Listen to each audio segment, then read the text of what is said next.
രാവണനെ വധിച്ച വിജയത്തിനു ശേഷം പ്രഭു ശ്രീരാമൻ അതിയായ സന്തോഷത്തിലായിരുന്നു. തന്റെ വിജയം ലോകത്തിന് സമർപ്പിക്കുന്നതിനായി അദ്ദേഹം മഹാദേവനായ ശിവനെ പൂജിക്കാൻ ആഗ്രഹിച്ചു. ആ പൂജയ്ക്ക് ഒരു സാധാരണ ശിവലിംഗം പോരാ, സ്വയംഭൂ ലിംഗം തന്നെ വേണമെന്ന് അദ്ദേഹം മനസ്സിൽ ഉറപ്പിച്ചു. അങ്ങനെ പ്രഭു ശ്രീരാമൻ ഹനുമാനോട് പറഞ്ഞു, ഹനുമാൻ, നീ എന്റെ ഏറ്റവും പ്രിയപ്പെട്ട ഭക്തനാണ്. നീ ഉടൻ തന്നെ കാശിയിലേക്ക് പോവുക. അവിടെ ലോകത്തിലെ ഏറ്റവും വിശിഷ്ടമായ ശിവലിംഗം കുടികൊള്ളുന്നു. ആ ലിംഗം നീ ഇവിടെ കൊണ്ടുവരണം. ശ്രീരാമന്റെ ആജ്ഞ കേട്ട ഹനുമാൻ ഉടൻ തന്നെ കാശിയിലേക്ക് പറന്നു. സാധാരണഗതിയിൽ ഏതൊരു സ്ഥലത്തും ഒരു ശിവലിംഗം എളുപ്പത്തിൽ തിരിച്ചറിയാം. എന്നാൽ കാശി അങ്ങനെ ആയിരുന്നില്ല. അവിടെ കാശിയുടെ സംരക്ഷകനായ ഭൈരവന്റെ ശക്തിയാൽ കാണുന്ന ഓരോ കല്ലും ഓരോ മണൽത്തരിയും ഒരു ശിവലിംഗമായി തോന്നി. ഹനുമാൻ ആശയക്കുഴപ്പത്തിലായി. ഏതാണ് യഥാർത്ഥ സ്വയംഭൂ ശിവലിംഗം? എങ്ങനെ തിരിച്ചറിയും? ഹനുമാൻ ധർമ്മസങ്കടത്തിൽ നിൽക്കുമ്പോൾ മഹാവിഷ്ണുവിന്റെ വാഹനമായ ഗരുഡൻ അവിടെ എത്തി. ആഞ്ജനേയ, ഗരുഡൻ ഹനുമാനെ വിളിച്ചു. ഈ കാശിയിലെ മഹാരഹസ്യങ്ങൾ എനിക്കറിയാം. അങ്ങ് അന്വേഷിക്കുന്ന ലിംഗം അതാ അവിടെയുണ്ട്. അതിന്റെ മുകളിലൂടെ ഞാൻ വട്ടമിട്ട് പറന്നു കാണിക്കാം. ഗരുഡൻ ഒരു പ്രത്യേക സ്ഥലത്തിനു മുകളിലൂടെ വട്ടമിട്ട് പറന്നു. ഹനുമാൻ പെട്ടെന്ന് അവിടെ ഒരു ലിംഗം കണ്ടു. ആ സമയം ഒരു പല്ലി പതിയെ ശബ്ദമുണ്ടാക്കി. സാധാരണ കാശിയിൽ പല്ലികൾ ശബ്ദമുണ്ടാക്കാറില്ല, കാരണം അവിടം ഭൈരവന്റെ കാവലിലാണ്. ഇതാണ് താൻ അന്വേഷിക്കുന്ന ലിംഗമെന്ന് ഹനുമാൻ ഉറപ്പിച്ചു. ഹനുമാൻ തന്റെ പൂർണ്ണ ശക്തി ഉപയോഗിച്ച്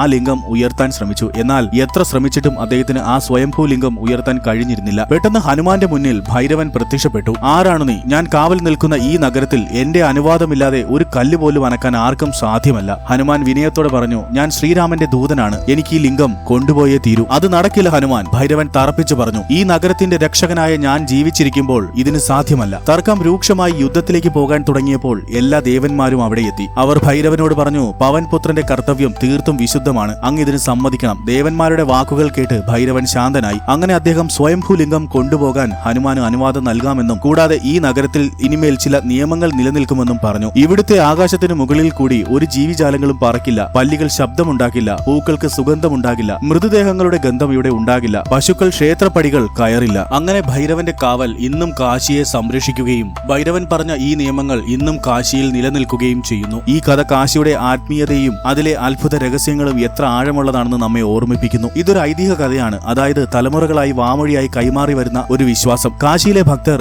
ഈ കഥകൾക്ക് വലിയ പ്രാധാന്യം നൽകുന്നു. അവരുടെ വിശ്വാസത്തിൽ ഈ കഥകൾ കാശിയുടെ ആത്മീയ ശക്തിയെയും ദിവ്യ രഹസ്യങ്ങളെയും വ്യക്തമാക്കുന്നു. എന്നാൽ വിശ്വാസികൾക്ക് ഇതൊരു സത്യമാണ്. ഭഗവാൻ ശിവന്റെ സ്വയംഭൂ ലിംഗവുമായി ബന്ധപ്പെട്ട ഈ കഥ നിങ്ങൾക്ക് ഇഷ്ടമായാൽ ലൈക്ക് ആൻഡ് സബ്സ്ക്രൈബ് ചെയ്ത് കമന്റ് ബോക്സിൽ ഹർ ഹർ മഹാദേവ് എന്ന് ടൈപ്പ് ചെയ്യുക. ജയ് കാൽ ഭൈരവ്, ജയ് ബജ്രംഗ് ബലി.